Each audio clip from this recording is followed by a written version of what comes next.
Masechet Sota Daf Mem Chet, on commence Bezrat Hashem au Daf Mem Zayin Amud Bet en bas, à l'avant-dernière ligne. Yochanan Kohen Gadol a évi Rodayat HaMaaser v'chule.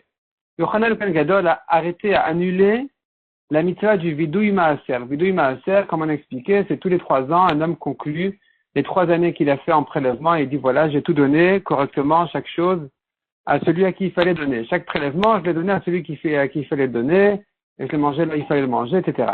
Et donc lui, il a arrêté cette mitzvah, on ne fait plus ça. Maïtama, pourquoi il a arrêté? Amar Abesi Rabbi Chanina, les fichen, notni notoketikuno, parce qu'on ne fait pas les prélèvements, on ne les donne pas correctement. La Torah dit de donner le premier maaser, le premier dixième au Lévi.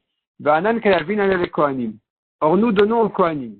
La raison elle est parce que Ezra Sofer, quand il est remonté de Bavel en Israël au deuxième Beth Amikdash, il a vu que ils sont pas tous remontés avec lui et que les Lévim avaient tendance à rester à Bavel. Donc il les a punis de ne plus toucher ce maaser-là. Ils ne pouvaient plus en recevoir. Le maaser Rishon, le premier prélèvement, le premier dixième, plutôt on le donne au Kohanim plutôt qu'au Lévim.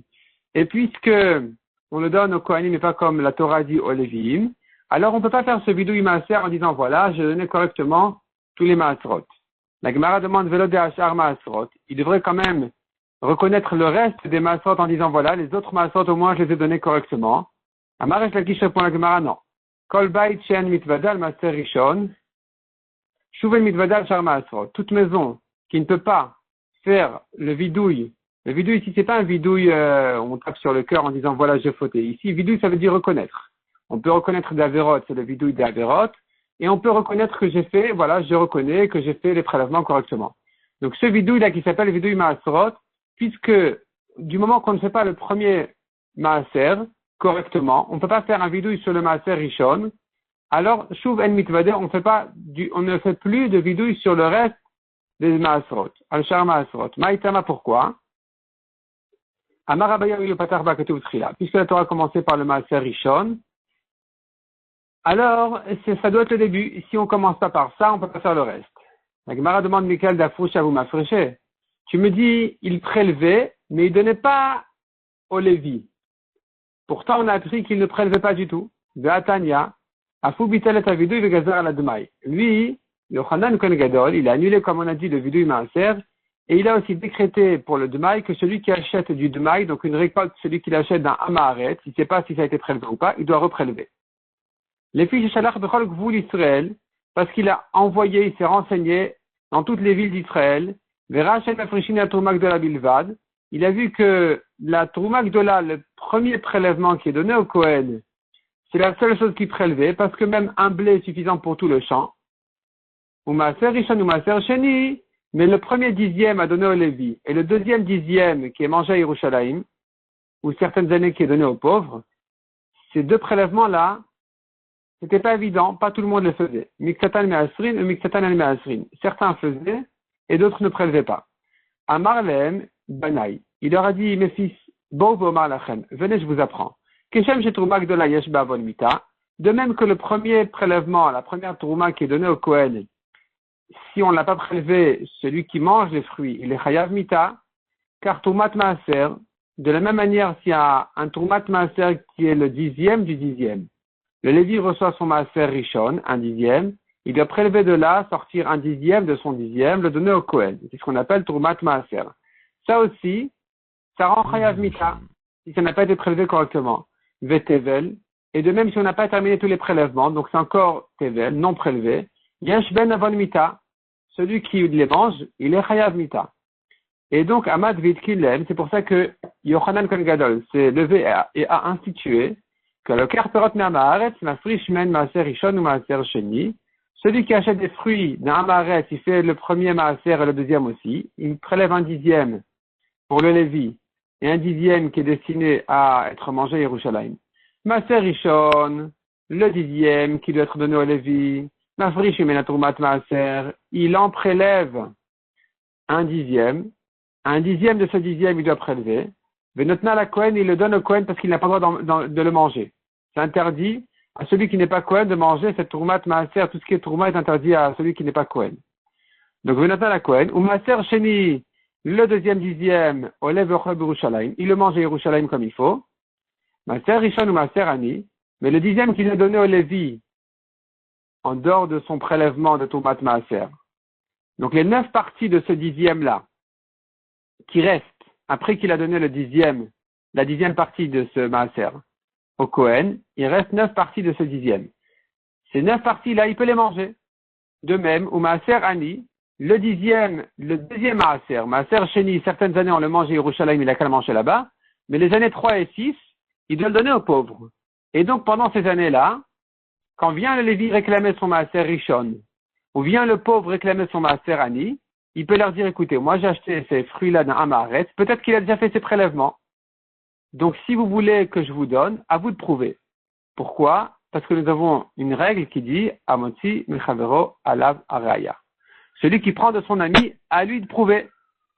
Aujourd'hui, tes fruits sont chez moi, tu veux que je te les donne, toi monsieur Lévi, ou toi monsieur le pauvre, à toi de prouver que ça n'a pas encore été prélevé. Tant que tu n'as pas prouvé, je peux les manger. Donc, la Troumat Maaser, il faut la donner au Kohen parce que de toute façon, elle est interdite à Israël. Et donc, on ne peut pas dire ici à Moti Mechavero la Varaya parce que de toute façon, l'Israël n'a pas le droit de le manger. C'est une Kedusha. Mais le Maaser Rishon et le Maaser Ani qui n'ont pas de Kedusha, simplement c'est un bien du Lévi, un bien du pauvre, là, c'est à lui de prouver. Et donc, la Gemara, qu'est-ce qu'elle vient ramener de cette Braïta?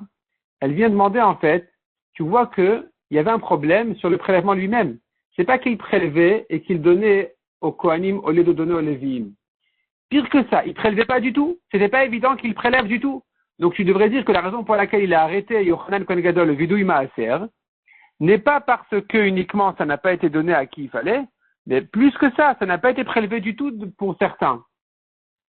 Répond la Gemara Tart et Tiken. Il a fait 2 takanot Yochanan Kohen Gadol. Bitel Vidouï de Chaverim. Il a annulé le vidouille des Chaverim. Chaverim, c'est les Talmidei Chachamim qui font les prélèvements. Donc eux, c'est sûr qu'ils prélèvent, mais ils ne donnaient quand même pas correctement parce qu'ils ne pouvaient pas donner au Lévi depuis le Knas, l'amende qu'Ezra a fait au Lévi. Donc puisqu'ils ne donnaient pas correctement, malgré le prélèvement, ils ne pouvaient pas faire ce vidouille Maaser. Ils ne pouvaient pas dire les psukim comme quoi, voilà, je reconnais que j'ai tout donné. Deuxièmement, Vegazar Aldma et Shalame Haaretz. Il a décrété aussi que celui qui achète un Amares, il doit refaire les prélèvements parce qu'il y en a qui ne font pas du tout ces prélèvements-là. Donc ce sont 2 choses différentes. C'est pas qu'il a annulé le vidouille maaser parce qu'il y a des Amares qui ne font pas les prélèvements du tout. C'est qu'il a annulé le vidouille maaser même des Chaverim qui font les prélèvements puisqu'ils ne les donnent pas au Lévi, donc ils ne peuvent plus faire ces vidouille maaser. Indépendamment de ça, celui qui achète un Amares, il doit refaire les prélèvements parce qu'on ne sait pas s'il les a fait. Ve'afu bitel et ameoririm. Il a annulé aussi les meoririm. Meoririm, ça veut dire ceux qui réveillent. Ça veut dire qu'il a annulé les meoririm, qui réveillent qui réveillent quoi?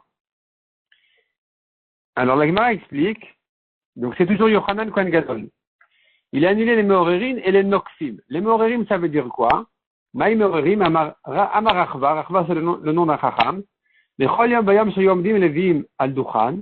Chaque jour, les Lévim se tenaient sur l'estrade. Veomrim, il disait dans les chants des Lévim, il disait Oura, lama tishan Hashem. Réveille-toi, pourquoi tu dors Hashem? C'est un passage dans Télim. À Marlène, il leur a dit V'chi Hashem alifnei makom. Est-ce qu'il y a du sommeil devant Hashem? Valok vanehemar.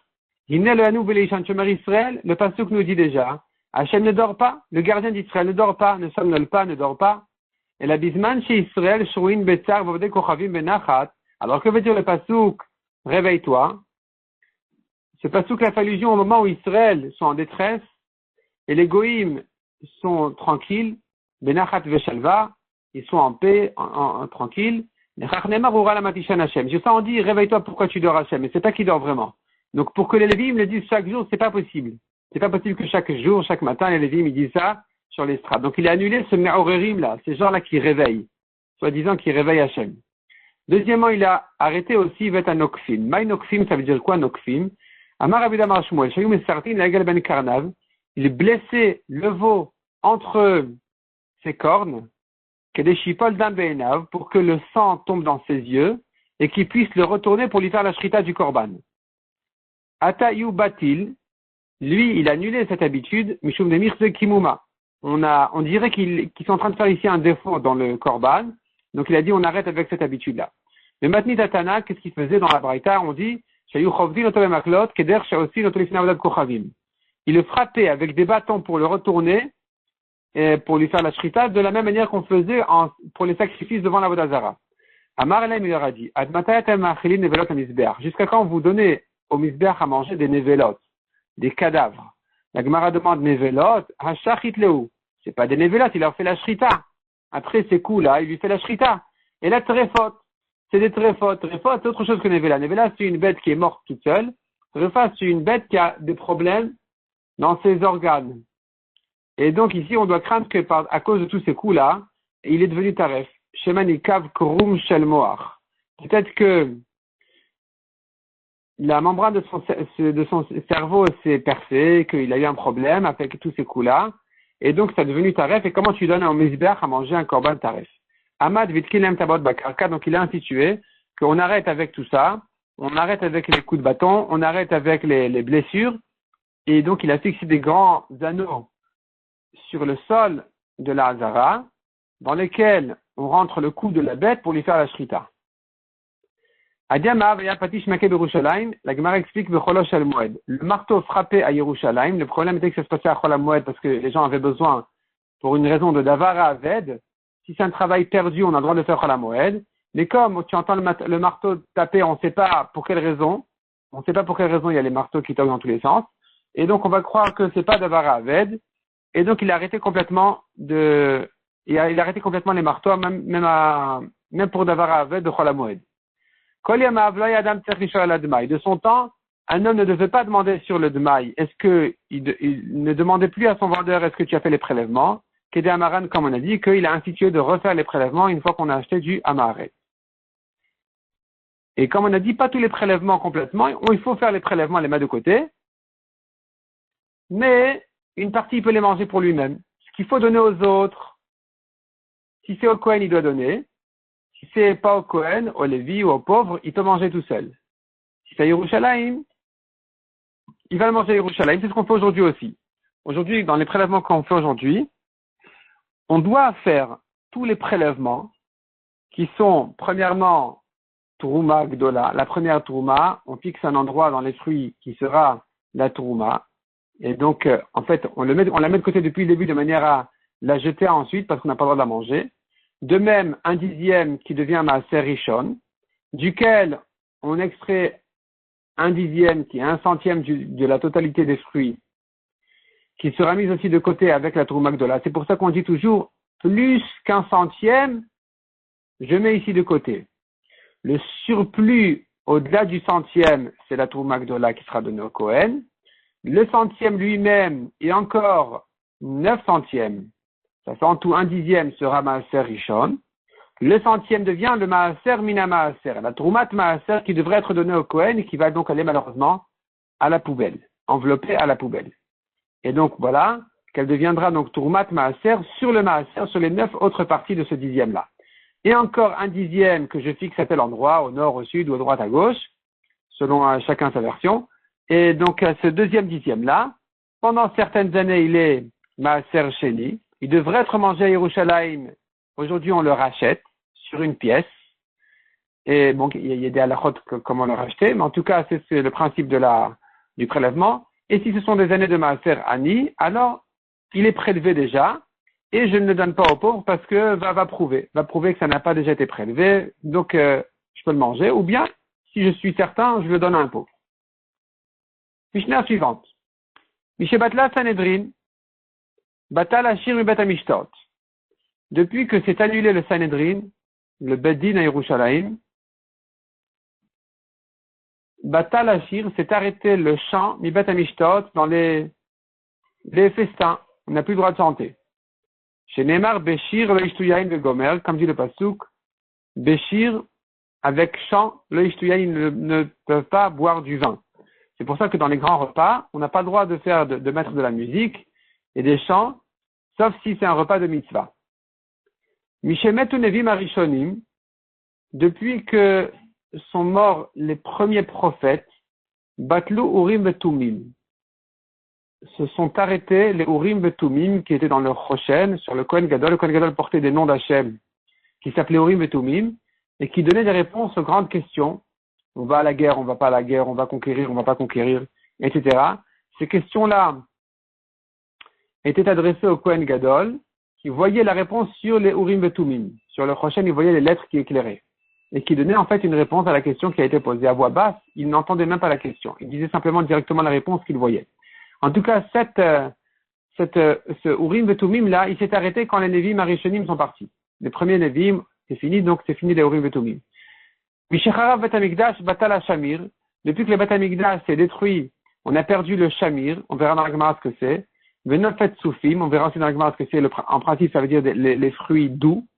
Ou Pasquan Shamanam Israël. Et les hommes de confiance se sont arrêtés d'Israël.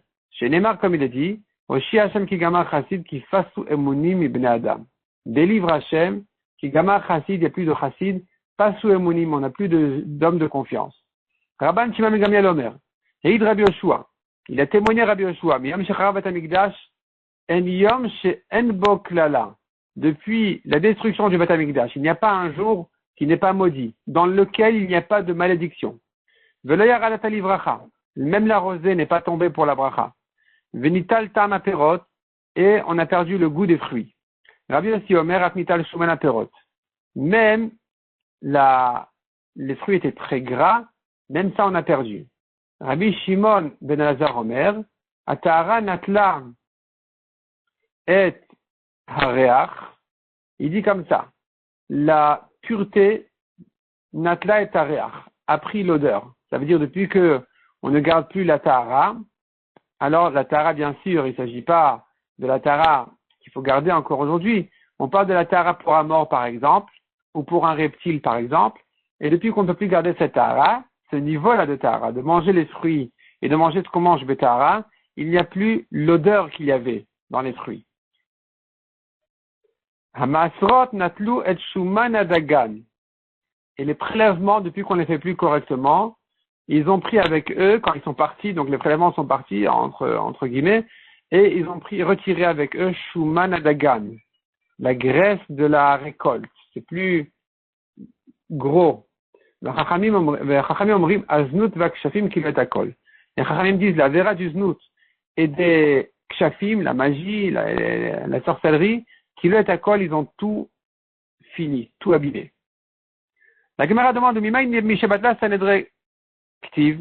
d'où je sais que quand le pasuk nous dit on ne chante plus en buvant du vin, ça, c'est en rapport, ça correspond depuis le moment où on n'a plus de Sanhedrin, on n'a plus de Bedin. Amar Abou Nadred Rav Yoshua d'Amarka, il apprend du pasuk qui dit Kenim Mishar Shavatu Bachurim Ineginatam. Les anciens Mishar, c'est les portails du Bet Hamikdash, Shavatu se sont reposés, ça veut dire on les a perdus, et Bachurim Ineginatam. Automatiquement, les jeunes ont arrêté leur chant. Amarav. Udna de Sham'a Zimra Te'aker. L'oreille qui entend un chant sera déracinée, sera perdue. Amarava. Zimra Beveta, Churba Besifa. Les chants dans la maison, c'est la destruction au seuil. Chez Nehemar, comme dit le pasuk, Kol Yeshorer Bachalon, la voix chante à la fenêtre, Charav Masaf, a été détruit au seuil, le seuil, Ki Arza Era, Mai Ki Arza Era, que veut dire ce mot-là de Ki Arza Era? Répond la Gemara Rabbi Yitzchak, Bait, Amesuchach Be'arazim, Irou, une maison même qui est couverte de cèdre, qui a un toit très fort, est-ce que c'est une ville fortifiée? Non. Et la filou bait amesuchach be'arazim mitroea, arza era. Même une maison qui est faite de cèdre, elle va se détruire. Tout ça, c'est à cause du chant. Amar avashish mamina, qui matril churba besefa matril. J'apprends de là que quand une maison se détruit, ça commence par le seuil. Chez Neymar, charav basaf, c'est détruit au seuil. Ou bien dans notre pasuk, Vesheia, Yukat Shar, Shia c'est le vide, une maison vide, Yukat Shar va frapper la porte, les portails de la maison. Donc ça commence par là-bas. Amar Mar Baravashi, il dit Chazile, ou Mangar ki Torah. Il dit, Mar Baravashi dit, moi j'ai vu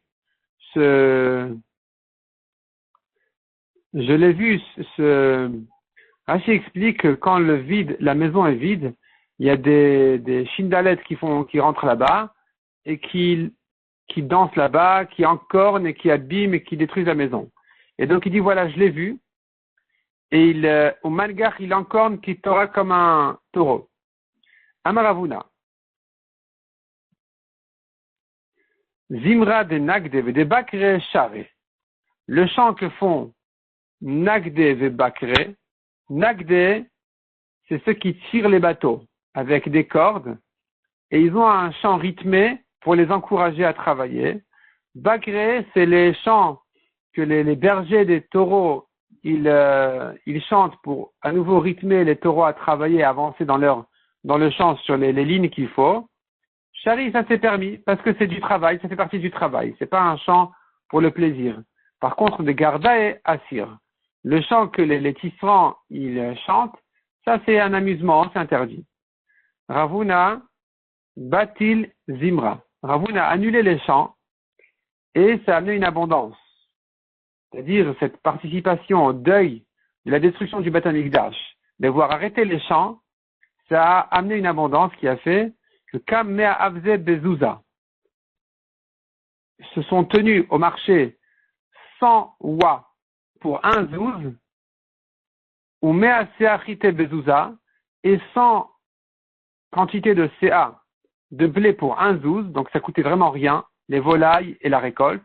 Volailles bailles, et les gens ne veulent même pas acheter. Ils disent non, c'est trop cher.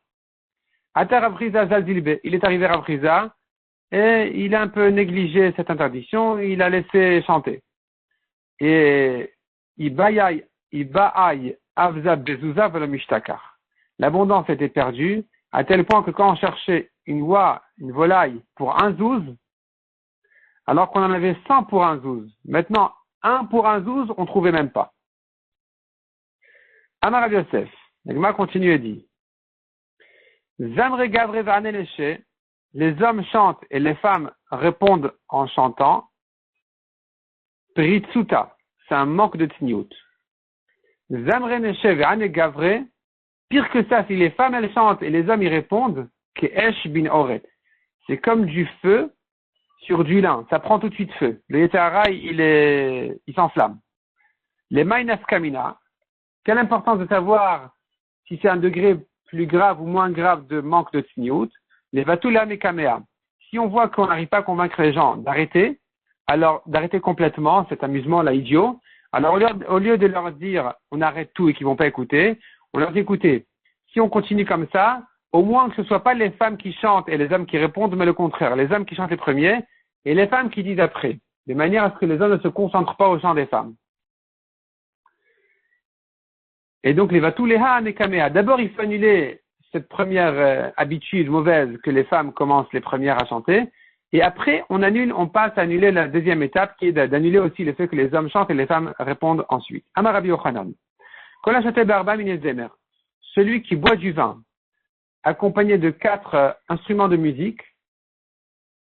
Donc, il fait la fête pour rien en fait, parce que c'est même pas pour une mitzvah. Si c'est un mariage ou une mitzvah, alors, pour un repas de mitzvah, on peut boire le vin avec la musique.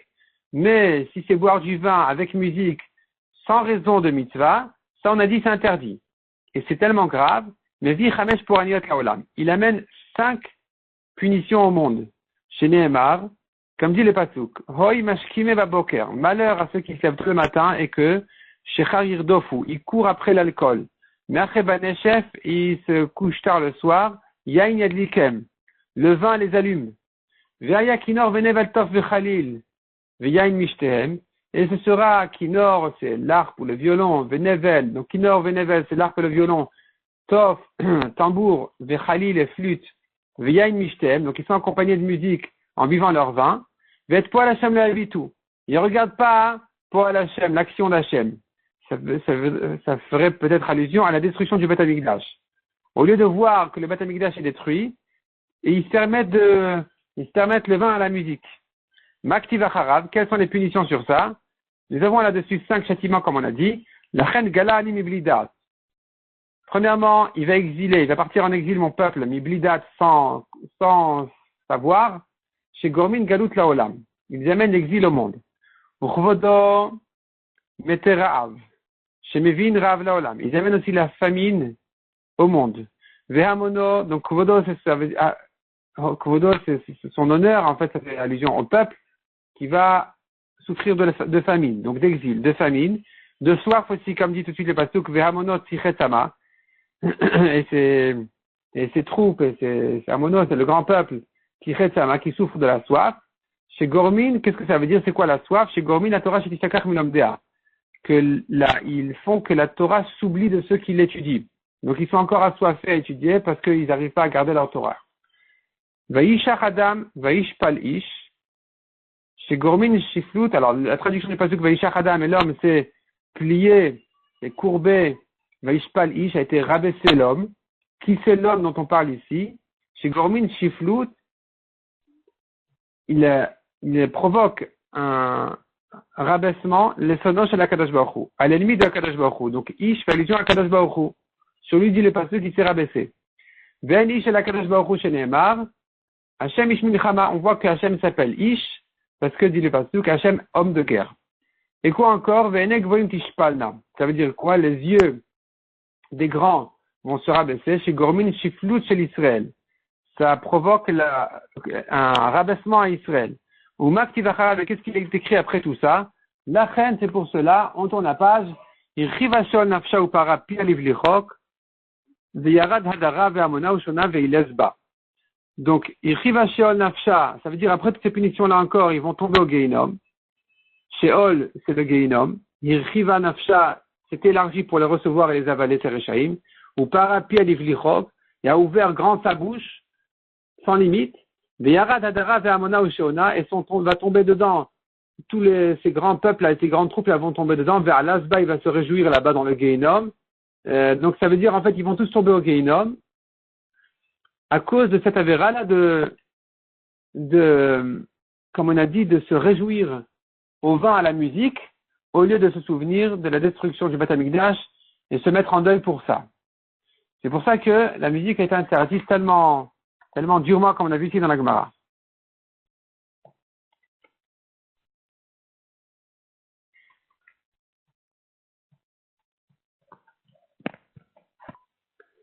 Dans le Shulchan Aruch et les Poskim, c'est écrit que pour l'Halacha, il est interdit de s'habituer à la musique de toute façon, de manière générale, pas que pendant le Homer, ni que pendant les 3 semaines de Tisha B'Av, et donc et non plus uniquement dans les grands repas. Donc la musique de toute façon était interdite complètement, sauf celui qui l'entend une fois par mois, qui ne s'habitue pas à ça. De même, il est interdit de se réveiller à la musique. Et donc, finalement, il ne nous reste que plus qu'une fois par mois d'entendre un peu de musique, ça serait permis. Sauf, bien sûr, dans un cas de repas de mitzvah. Cependant, les derniers poskim disent que de notre temps où les gens sont un peu déprimés, alors celui qui est déprimé, effectivement, qui a besoin de musique pour s'en remettre un peu, alors lui, il a le droit à la musique. Donc, c'est que en cas de nécessité spéciale. Mais quand c'est que pour s'exciter à la grande joie, comme on a dit dans la Gemara et au vin, ça, évidemment, c'est resté interdit. Mishemetu Nevi'im Arishonim. On a vu encore dans la Mishnah, depuis que les premiers prophètes, les Nevi'im Arishonim, ils nous ont quittés. Depuis ce moment-là, la Mishnah a dit, on a perdu les Urim Vetumim. La Gemara demande, Man Nevi'im Arishonim, qui sont ces premiers Nevi'im? Amar Avuna Ze David ou Shmuel ou Shlomo.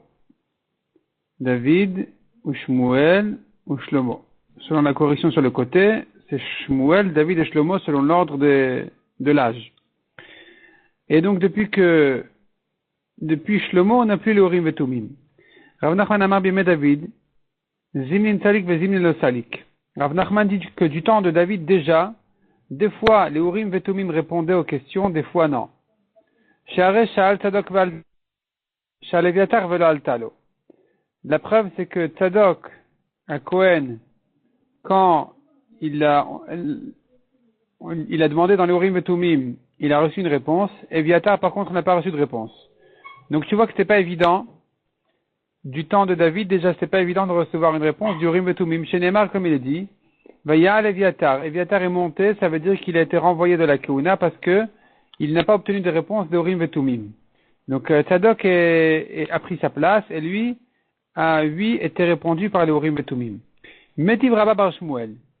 Vayhi lidrosh Elokim kol yemei Zcharia hamevin birot Elokim. on recherchait Hachem toute la vie, tous les jours de Zcharia, qui comprenait à voir Hachem. Qu'est-ce que ça veut dire, comprenait à voir les réponses d'Hachem? La Gemara comprend. Maïlavorim et Tumim. On s'adressait à lui en lui posant des questions pour les Urim et Tumim, et il savait déchiffrer la réponse. Donc tu vois qu'on obtenait déjà des réponses encore du temps de Zcharia, qui était parmi les derniers prophètes. Répond la Gemara, lo, Benevim. Ce que le pastuk nous dit que du temps de Zcharia, il y avait encore la recherche d'Hachem, où on recevait des réponses de Akadosh Baruch Hu, c'était par les Nevim, par les prophètes, mais pas par les Urim et Tumim. Tashma Mishechara Bet Hamikdash Arishon, depuis la destruction du premier Bet Hamikdash, Batlu Arem Migrash, se sont annulées les villes des Lévim.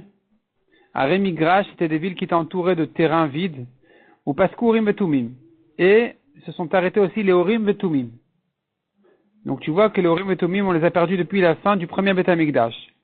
Ou Pasak Melech Mibet David, et aussi les descendants de David n'ont plus régné. Les derniers rois de David, c'était en fin du premier Bet Hamikdash. Dim nechashcha adam lomar, si quelqu'un te souffle à l'oreille, le pasuk qui dit Vayomer atirshata lehem asher lo yochlu mikodash hakodashim. Atirshata, c'est Nehemia. Il leur a dit que lo yochlu mikodash hakodashim, ils ne mangeront pas des korbanot, adamot kohen urim vetumim. Il y a une certaine famille qui a été une certaine famille de Kohanim qu'ils ont rendu pasoul, ils n'ont pas trouvé leur yichus, leur ascendance, donc ils n'ont pas réussi à prouver qu'ils étaient cachers, donc ils ont été renvoyés de la Keuna jusqu'à ce que se tienne le Kohen au Urim Betumim. Donc la Gemara comprend de là que le Urim Betumim devait revenir du temps du deuxième Bet Hamikdash et que au Urim Betumim on aurait pu se renseigner que cette famille-là, ils sont cachers ou pas. Et Morlo répond à celui qui te souffle cette question à l'oreille. Il vient te dire en fait qu'il y avait 8 Urim et Tumim du temps du deuxième Bet Hamikdash. Dis-lui non, c'est pas ça ce que veut dire ce pasuk. Qu'Adam Shema Lachavero, c'est comme quelqu'un qui dirait à son ami Atiriu Metim Yavo Mashiach Ben David. Jusqu'à Triat Metim, jusqu'à ce que Mashiach viendra. Donc quand ici on dit jusqu'au Urim et Tumim, c'est pas que les Urim et Tumim vont revenir rapidement du deuxième Bet Hamikdash, mais ça veut dire que jusqu'à Mashiach, cette famille est renvoyée de la Keuna. Et donc à ce moment-là, quand Mashiach viendra, on pourra se renseigner auprès des Urim et Tumim. Donc finalement, tu vois bien que les Urim et Tumim existaient encore du temps jusqu'à la fin du premier Bet Hamikdash, bien après David et Shlomo. Répond la Gemara la Marav Nachman Bar Yitzchak, Ma Nevim Arishonim, qui sont les premiers Nevim? La Fouke Mechagai Zcharia ou Malachi. Ça vient simplement exclure les derniers des derniers des Nevim, des Achronim qui sont les derniers. Tous ceux d'avant, on les appelle les premiers parce qu'ils ne sont pas les derniers. Mais en réalité, ça va bien plus loin que David et Shlomo. Shmuel, David et Shlomo. Donc, tant que le premier Bet Hamikdash était là, il y avait encore les Urim et Tumim.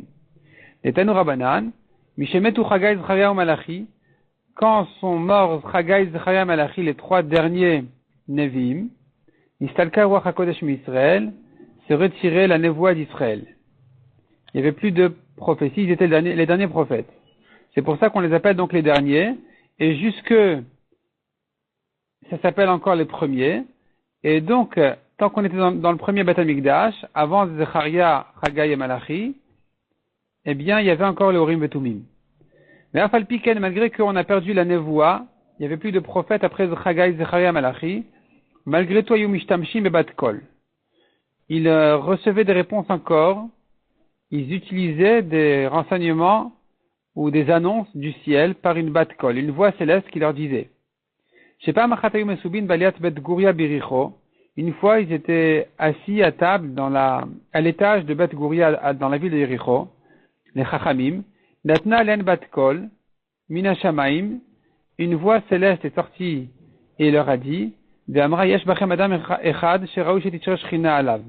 y a parmi vous un homme qui mérite que la Shrina se pose sur lui, et la chaîne de Roraoui l'écart, mais sa génération n'est pas à la hauteur. Natnu enem Hillel Azaken, ils ont fixé du regard Hillel Azaken, qui était certainement celui qui méritait, qui était au niveau d'avoir ce roi HaKodesh. Ukshemet, et quand Hillel Azaken, il est niftar, ispidou, he chassid, he anav. Alors les spédim qui ont dit sur Hillel Azaken, où se trouve un chassid, où se trouve un anav, un modeste, Talmidosh al Ezra, l'élève de Ezra Sofer. Donc Hillel était à un niveau très très élevé, il aurait pu être navi si seulement la génération le permettait.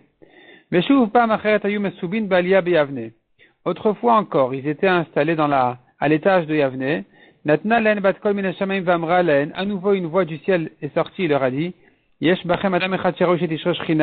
a parmi vous un homme qui mérite que la Shrina se pose sur lui, réside sur lui, et la chaîne de Rose Zakaïn l'écart. Mais la génération ne mérite pas. Alors ils ont regardé Shmuel HaKatan, ils ont fixé du regard Shmuel HaKatan, en comprenant que c'est de lui qu'il s'agissait. Ou Keshemet, et quand Shmuel HaKatan, il est Niftar, Ispidou, et Anav, et Chassid, Talmidosh, et Hillel. Lui aussi, ils ont fait le même espède, où se trouve un modeste, où se trouve un Chassid, l'élève de Hillel Azaken. Ve'afu Amar Bishat Mitato. Et malgré que Shmuel HaKatan en fait, la génération n'a pas mérité que Shmuel HaKatan soit Navi, soit prophète, il a quand même eu un roi HaKodesh au moment où il est Niftar, et il leur a annoncé le futur en disant comme ça. Shimon ve'Ishmael lecharba. Donc, Rabban Shimon ben Gamliel et Rabbi Ishmael Kohen Gadol, ils seront tués à l'épée par les ennemis, par les goïms. Ve'chavroi le katla, et ses amis à la mort. Ushar ama les biza, et le reste du peuple, les biza, ça veut dire ils seront volés. Ve'akan sagin atidin le metal ama, et beaucoup de détresse vont arriver sur le peuple. Donc en fait, Shmuel HaKatan a vu l'avenir, a vu le futur avant sa ptira, et donc il leur a donné ce message-là qui lui est tombé dans la bouche du ciel, et qui voyait donc la Sarah Ruge Malchut, et qui voyait la destruction du Beth Amikdash, et les grands, peut-être que ça c'était, non, il était sûrement après la destruction du Beth Amikdash déjà, mais il a vu quand même les grands malheurs qui allaient arriver sur Israël. Ve'afal Rabbi Yehuda ben Bava bikshu lomar, et même quand Rabbi Yehuda ben Bava lui aussi, les Niftar, ils ont voulu dire sur lui, He Chassid, He Anav, ils ont voulu faire ce grand espèce de dire où se trouvera dorénavant un Chassid, un Anav, un modeste, et la Shinitrefacha, mais ils n'ont pas pu le faire, chez En Maspidin à la Ruge Malchut, puisque Rabbi Yehuda ben Bava, il était un des 10 tués par les ennemis, par les Goïm, et donc ils peuvent pas lui faire de Espedim, parce que ça les met en danger. Donc ils n'ont pas pu lui faire un Esped. Mishecharav Bet Amikdash, Batal Shamir Vechule. Depuis la destruction du Bet Amikdash, on a perdu le Shamir. Qu'est-ce que c'est que ce Shamir? Tanu Rabbanan, Shamir, Shebo Bana Shlomo et Bet Amikdash. Shamir, c'est avec lui que Shlomo a construit le Bet Amikdash, comment ça, chez Neymar, Ve'abayit ve'ibanoto, et la maison, pour la construire, Even Shlema Masanivna. Une pierre entière a été transportée pour la construire. Advarim Kirtavan Divri Rabbi Yehuda. Rabbi Yehuda dit les choses telles quelles. On comprend ce pasuk tel qu'il est écrit. C'est-à-dire que les pierres sont restées entières, sans les tailler. Depuis qu'on les a enlevées de la montagne, découpées de la montagne, ensuite on ne pouvait plus les tailler. Amalo Rab Nechemia Vechi Efshar le Marken, est-ce possible de dire une chose pareille? Valokvar Nehemar. Pourtant le pasuk nous dit, Kol ele avanim et karot vegomer. Toutes celles-là sont des pierres précieuses, megurarot bamegera, qui ont été taillées à la scie. Imken matalmud lomar lo nishma babay de banoto. Alors que veut dire le pasuk? On n'entendait pas des coups de fer pour la construction de la maison. Comment peut-on tailler une pierre sans la découper avec du fer? Comment on faisait ça? Donc lui il explique Shaya matkin bachutz ou machnis mi bifnim. Il préparait les pierres à l'extérieur et ensuite il est rentré au Beth Amikdash une fois qu'elles étaient déjà taillées. Mais il ne pouvait pas les tailler à l'intérieur parce qu'on ne pouvait pas frapper avec des marteaux et des ustensiles en fer dans le Beth Amikdash. Amar Rabbi Nirin Ivre Rabbi Yehuda b'avnei Mikdash v'divrei Rabbi Nechemia b'avnei Beto. Rabbi conclut et dit comme ça. Les paroles de Rabbi Yehuda qui a dit qu'on prenait les pierres telles quelles, c'était pour les pierres du Mikdash. Et les paroles de Rabbi Nechemia qui a dit que non, il fallait tailler les pierres, on va les comprendre pour les pierres de sa maison, la maison de Shlomo. Là-bas, les pierres étaient taillées. Mais lui, Rabbi Nechemia et lui, Rabbi Yehuda, ils ne distinguent pas entre l'un et l'autre. Il dit que les deux, selon Rabbi Yehuda, c'était des pierres entières, selon Rabbi Nechemia, elles étaient taillées. La Gemara demande de Rabbi Nechemia, Shamir et Lemayata. D'après Rabbi Nechemia, pour faire quoi il avait besoin du Shamir? Le Shamir servait, la Gemara comprend que le Shamir servait à découper les pierres. Et donc, puisqu'on ne pouvait pas utiliser le fer pour couper et tailler les pierres, on prenait le shamir. Le shamir était un insecte qui avait une particularité exceptionnelle, que dès qu'on le posait même sur une pierre, il la fendait. Il faisait une fente dans la pierre, il pouvait la découper comme ça. Et donc avec ça, on pouvait tailler les pierres. On posait le shamir, on le faisait passer là où on voulait, et la pierre se coupait à cet endroit-là. Et donc, c'est pour ça que, d'après Rabbi Yehuda, on utilisait le shamir au Beth Amikdash, parce que pour lui, on ne pouvait pas utiliser le fer. Donc pour Rabbi Yehuda, on utilisait le shamir pour découper les pierres. Pour Rabbi Nechemia qui dit, mais non, on les découpait en dehors du Beth Amikdash, on pouvait les tailler avec du fer. Alors pour faire quoi il y avait le shamir? Les mayata. Nibaïle, on en a besoin. L'Irdetania, pour la Braïta qui dit, Avanim halalu en kotvinotan bidio. Les pierres précieuses que portait le Kohen Gadol sur ses épaules. Et les pierres précieuses qu'il y avait au Choshen, que portait donc le Kohen Gadol sur son ventre. Ces pierres-là, on ne pouvait pas écrire avec de l'encre sur elles les noms des 12 tribus. Mishum shenemar pituchechotam, parce que c'est écrit dans le pasuk, ça devait être gravé. Donc l'encre, c'est pas gravé. Ve'en mesartin elen beizmel, on ne pouvait pas non plus graver avec un couteau. Mishum shenemar bemiluotam, parce qu'il fallait que la pierre soit entière. Or, si tu graves avec un couteau, tu as perdu un peu de la pierre. Alors comment on faisait? Et la kotev alem bedio, il fallait écrire les noms avec de l'encre. Ou mar'e lahen shamir mi bachutz, et il leur montre le shamir de l'extérieur. Vehen nivkaot me elehen, et les pierres, elles se fendaient d'elles-mêmes un petit peu, et donc l'encre pouvait pénétrer dans ces fentes-là, qui étaient nazu shenivka dimotachama venachaseraklum, comme une figue qui en été, elle s'ouvre sans rien manquer. Ou kebik azu shenivka dimotagsamim venachaseraklum, et comme un champ qui en hiver, il se fend parce que la terre, elle se mouille avec les pluies, et donc la terre, elle se réunit, et finalement, et donc ça fait des fentes dans la terre, et il n'en manque pas.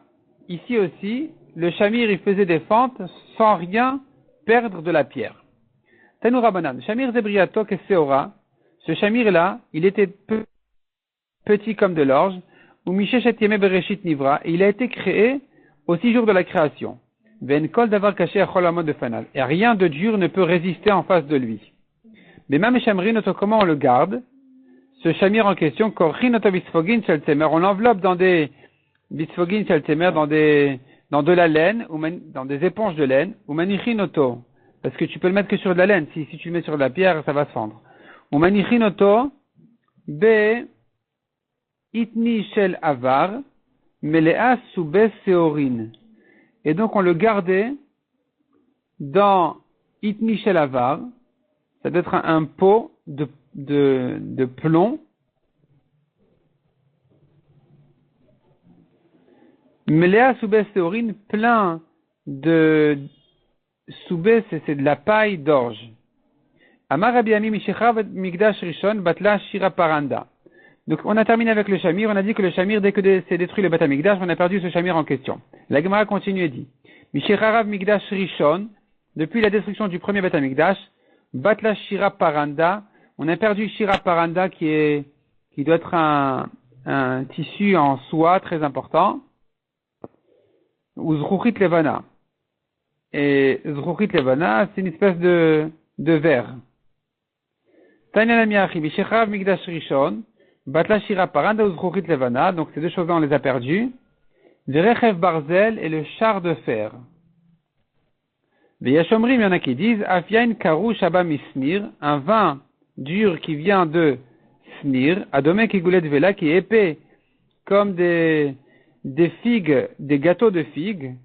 Et ça aussi, ce vin très important a été perdu depuis la destruction du Beth Amikdash. On a perdu aussi, on a vu dans la Mishnah, Venofet Soufim. Qu'est-ce que c'est que ce Nofet Soufim? Maï Nofet Soufim, Amarav, première réponse. Solet, chez Safal Gabenapa. C'est une farine qui flotte sur le tamis. Vedomel Aïssa Shenilosh Abidvash Veshemen. C'est une farine tellement épaisse, grasse et importante, elle ressemble à une pâte pétrie dans du miel et de l'huile. Et donc c'est ça ce qu'on appelle nofet tsufim. Nofet, ça vient du mot napa, sur le tamis. Tsufim, ça veut dire qu'elle flotte. Elle n'arrive pas à passer les trous du tamis, tellement elle est épaisse. Lévi Amar, Shtek Ikarot Nidbakot Betanour. Lévi dit, c'est quoi ce nofet tsufim qu'on a perdu? C'est que, à l'époque, quand il mettait 2 pains dans le four, Vetofrot ou Vaot Hachemegiot Zelazo, ça gonflait tellement jusqu'à ce qu'ils se touchaient, les 2 pains. Ils se touchaient tellement ça gonflait. C'était une bracha spéciale qu'il y avait dans la pâte. Et donc, il mettait des 2 côtés du four un pain sur les murs du four, un sur le mur de droite, un sur le mur de gauche, et finalement, ça enflait tellement, comme dit Rachi en français, que ça se touchait.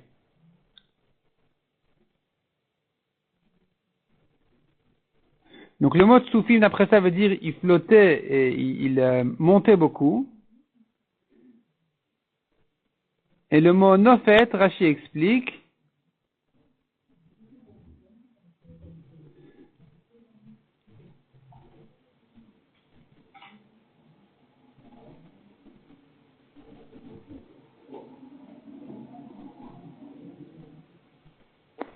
non, il n'y a pas d'explication dans Rachi sur le mot nofet d'après ça.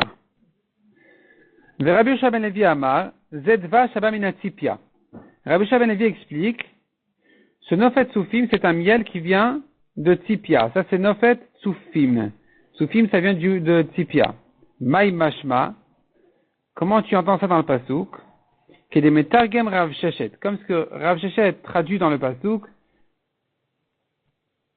C'est-à-dire, où est-ce qu'on a vu que le miel, il vient des montagnes, de Tzipia, Tsofim, Aratsofim, c'est une montagne. Et la Gemara le ramène de Rav Sheshet qui explique, sur le pasuk qui dit qu'Asher Tafen Advorim, comme ce que font les abeilles, et lui traduit ce pasuk en disant Kema Denadzan Dabrayata, comme ce que s'envolent les abeilles ve Shaitan Berum et Alma, et s'envolent dans les hauteurs du monde, ou Matian Duv Shamis Vetura, et qui amènent le miel des herbes des montagnes. Nanatam. Donc d'après ça, Nofet Tsufim, Nofet c'est le miel, Tsufim ça veut dire qu'il vient de Haratsofim. C'est une montagne. On l'appelle Tsufim du mot Tsofel et Merachok. C'est de ces endroits-là on peut voir de loin. En fait c'est des grandes montagnes. C'est pas que le nom d'une montagne, ce sont des grandes montagnes desquelles on peut observer de loin. Nanatam, nous avons une Mishnah qui dit, dans Masechet Marchirin, qui dit Kol anitzok taor, tout ce qui se verse est taor, chutz midvash azifim ve'atzapichim. Sauf le miel zifim et le miel de tzapichim. Qu'est-ce que veut dire tout ce qui se verse est taor? Alors Rashi explique, quelqu'un qui verse un liquide d'une cruche, d'un récipient à un autre, et le deuxième, il est tamé, alors on ne va pas dire que le liquide qui se verse du premier au deuxième, il va relier le premier au deuxième et le rendre lui aussi tamé. Parce que ce qui sort du premier est sorti complètement, ne va pas revenir. Donc c'est un liquide qui ne peut pas relier, tandis que quand c'est du solide, ça peut lui relier. Le miel en question, il est épais, il est tellement épais que si tu redresses la première cruche, il va revenir en arrière un peu. C'est pas que tout ce qui est sorti va tomber. Il y aura un peu qui va revenir en arrière et qui va remonter. Donc, c'est suffisamment épais pour dire que je peux relier le supérieur à l'inférieur. C'est de quel miel il s'agit? Donc, le miel qu'on appelle dvash zifim, ve atzapichim.